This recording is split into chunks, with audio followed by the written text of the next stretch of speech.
আসসালামু আলাইকুম। আপনাদের সাথে কথা বলছি প্রফেসর ডক্টর মোহাম্মদ মহিউদ্দিন উজ্জ্বল। আমাদের বাংলাদেশটা যেহেতু তৃতীয় বিশ্বের একটা অনুন্নত দেশ, যেহেতু এখানে সভ্যতা সাংস্কৃতিক গড়ে ওঠেনি, সেহেতু এখানে আন্দোলন, এখানে যেটাকে বলে আর কি হই হই রই রই, কোনো রকম নিয়মকানুনের মধ্য দিয়ে কোনো কিছু চলে না। সেটাই আমরা দেখতে পাই গত 9 মাস ধরে ডক্টর মোহাম্মদ ইউনূসের যে সরকার, অন্তর্বর্তী সরকার ক্ষমতা নিয়েছে, তাদের কার্যকলাপ দেখে। তারা সরকারে এসেছে বাংলাদেশকে একটা অন্তর্বর্তীকালীন সময়ের জন্য দিক নির্দেশনা দেওয়ার জন্য এবং আলটিমেটলি গণতান্ত্রিক একটা সরকারের কাছে ক্ষমতা দিয়ে বিদায় নেওয়ার জন্য। কিন্তু গত 9 মাস ধরে তারা সব কাজই করেছে শুধু নির্বাচনী পথে বাংলাদেশকে এগিয়ে নিয়ে যাওয়ার জন্য। যে কাজগুলো করা দরকার সে কাজগুলো তারা করছে না। রাশিয়ার যেই অ্যাম্বাসেডর আছে তার সাথে আজকে বিএনপির মিটিং ছিল এবং সেখানে রাশিয়ান অ্যাম্বাসেডর আমির খুসরু মাহমুদের কাছে জানতে চেয়েছে কত তাড়াতাড়ি নির্বাচন হতে পারে বাংলাদেশে। বাংলাদেশে নিরাপত্তাহীন অবস্থাতে আছে, যেহেতু গণতান্ত্রিক সরকার যেহেতু ক্ষমতায় নাই, সুতরাং বাংলাদেশ এখন নিরাপত্তাহীন অবস্থায় আছে। জনগণের সরকার যেহেতু ক্ষমতা নাই, সুতরাং যেটা হচ্ছে যারাই যে ডিসিশনগুলো নিচ্ছে সেগুলো জনবিরোধী ডিসিশন হচ্ছে।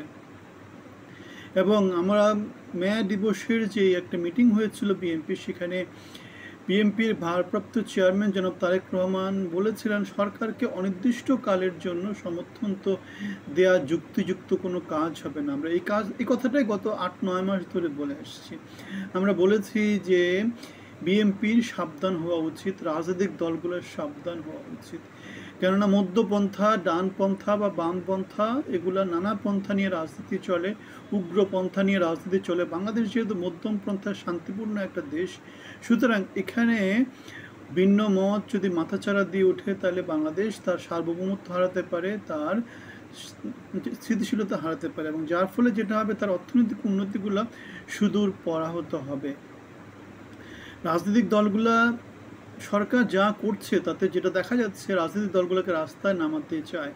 আমরা দেখেছি ইসলামী আন্দোলন মানে হেফাজতে ইসলাম সম্ভবত 20শে মে সরকারকে 4 দফার একটা দাবি দিয়েছে। সেই দাবিগুলা মানে ওই যে আমাদের নারী সংস্কার কমিশনের রিপোর্ট যেগুলো দিয়েছে, সেই রিপোর্টের যেই রিকমেন্ডেশনগুলো সেগুলো হেফাজতে ইসলামে পছন্দ হয়নি। তারা সরকারকে 4 দফার দাবি দিয়েছে এবং তার দাবিতে তারা 20 তারিখে আরেকটা কর্মসূচি ঘোষণা করেছে। গতকালকে তাদের বিশাল সমাবেশ ছিল, সেই সমাবেশ থেকে তারা আন্দোলনের ডাক দিয়েছে এবং সেখানে ন্যাশনাল সিটিজেন পার্টির পক্ষ থেকে হাসনাত আবদুল্লাহ পার্টিসিপেট করেছিল।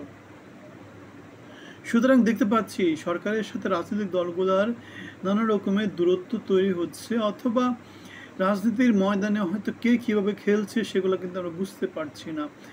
কিন্তু এটা তো নিশ্চিতভাবে বলা যায় বিএনপি যেহেতু ক্ষমতায় যাওয়ার একজন যোগ্য দাবিদার, সুতরাং বিএনপি নির্বাচন চাইবে। অন্যান্য দল নির্বাচন নাও চাইতে পারে, তারা নাইরে করে নির্বাচন ইস্যুতে, সংস্কার ইস্যুতে নানা রকম কিছু সামনে এনে নির্বাচনকে পিছিয়ে দেওয়ার চেষ্টা করবে। সুতরাং বৃহৎ রাজনৈতিক দল হিসাবে বিএনপিকে হয়তো বা রাস্তায় নেমে যেতে হতে পারে। আমরা সেই কথাটা অনেক আগে থেকে বলে আসছি। বাংলাদেশে যেভাবে এখন উগ্রপন্থা, যেভাবে এখন ভিন্ন মত, যেভাবে জনগণকে ইনক্লুড না করার যে সংস্কৃতি চালু হয়েছে, সেই সংস্কৃতিতে বিএনপি রাজনৈতিক দল হিসেবে তাদেরকে শক্তিশালী ভূমিকা রাখতে হবে এবং সেটা এখন সময়ের দাবি। কারণ ডক্টর মোহাম্মদ ইউনূস যত কিছুই হোক, তিনি জনগণের নির্বাচিত শাসক না। তাকে যদি জনগণের শাসক হিসেবে স্বীকৃতি পেতে হয়, জনগণের কাছে ভোটের জন্য যেতে হবে এবং সেই ভোটটা গণভোট হতে পারে, রাজনৈতিক দলের ভোট হতে পারে। সুতরাং ভোট ছাড়া অন্য সব কিছুই হচ্ছে গিয়ে জাতির সাথে প্রতারণা। আপনারা আমাদের সাথে দ্বিমত পোষণ করলে জানাবেন।